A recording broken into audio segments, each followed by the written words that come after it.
The push to normalize the horrific phenomenon of trans strippers performing for children is now in full swing. Drag Queen Story Hour has already become a fixture at public libraries and educational institutions. Activists have spent the last few years advancing the narrative that exposing children to sexually explicit performances at Pride events is key to building tolerance and diversity. Both of these movements have combined to reach their natural conclusion, which can be observed in grotesque detail on the Twitter account Libs of TikTok. I will not be including the video that is currently making the rounds on Twitter because 1, it is truly disturbing, and 2, if it somehow doesn't violate the terms of service on YouTube, it really ought to, but I'll include a link below the video just in case you want to see it anyway. Some people just refuse to believe this stuff is going on until they see it with their own eyes. I get it. But in this video, a trans stripper in Miami parades around topless with cash stuffed in a G-string, holding the hand of a bewildered toddler as patrons of the restaurant where this gross spectacle is taking place cheer.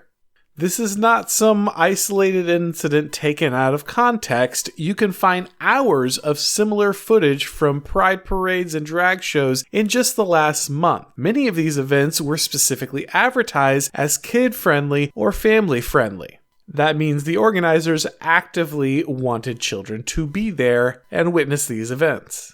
Now, people will often ask me why trans strippers who are clearly exposing themselves to children are not prosecuted for what has always been a particularly egregious crime.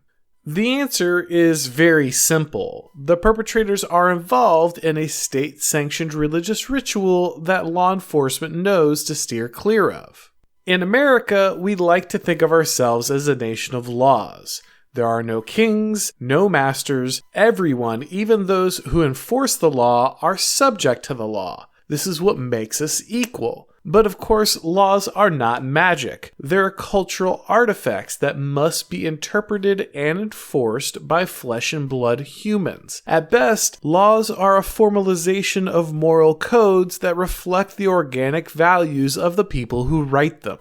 It doesn't matter what a law technically actually says, or de jure, if in practice a different standard is actually enforced, or de facto. So yes, de jure, an adult exposing themselves to a minor is a crime that places them on the sex offender registry. But de facto, there's a protected class who are celebrated by our ruling elites for doing exactly that. There are parades, festivals, and special events where this behavior is not just allowed, but encouraged as a celebration of tolerance. These events are implicitly and often explicitly celebrated by the media, academia, and public officials. Sometimes they're even organized by the state itself. Law enforcement knows better than to apply the law equally to individuals at these events. Doing so would mean immediate personal and professional destruction for an officer or a deputy who made that mistake.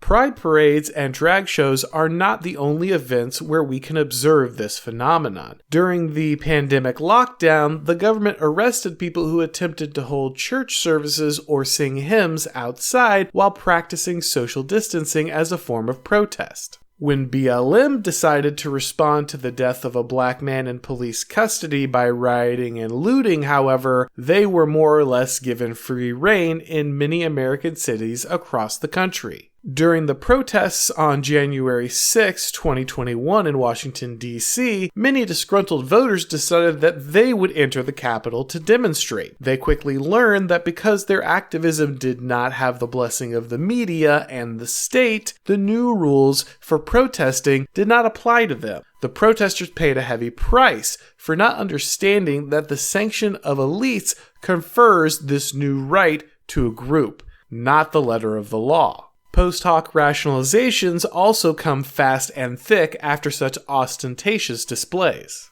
In the case of the BLM riots, media organizations famously declared them mostly peaceful, while scientists made the ridiculous claim that the protests actually reduced the spread of the virus. After the video of the trans strippers parading a child around Miami surfaced, many on Twitter asked what harm was actually being done to the child. I mean, can someone actually articulate the harm a child experiences when being exposed to a drag queen? You see where this is going. Many of the commenters under the original posts even asked why anyone was concerned at all if the parents were the ones bringing the child to the event. If a parent consents to exposing their child to this, how's it any of your business? It would seem that as long as the sexualization of children is done in the name of tolerance and with the approval of their parents, the state should have no interest in protecting children from this abuse. Now, of course, if any of these arguments were translated into the context of, say, a church, the same people would lose their minds. If someone implied that the Catholic Church or some other religious organization should receive a free pass due to scandals of child abuse, people would say that's insane. They would instantly understand the role the state plays in protecting children from this type of predation. But pride parades and drag shows are now the religious rituals that our society holds sacred, and everyone knows that a different set of rules applies to these events.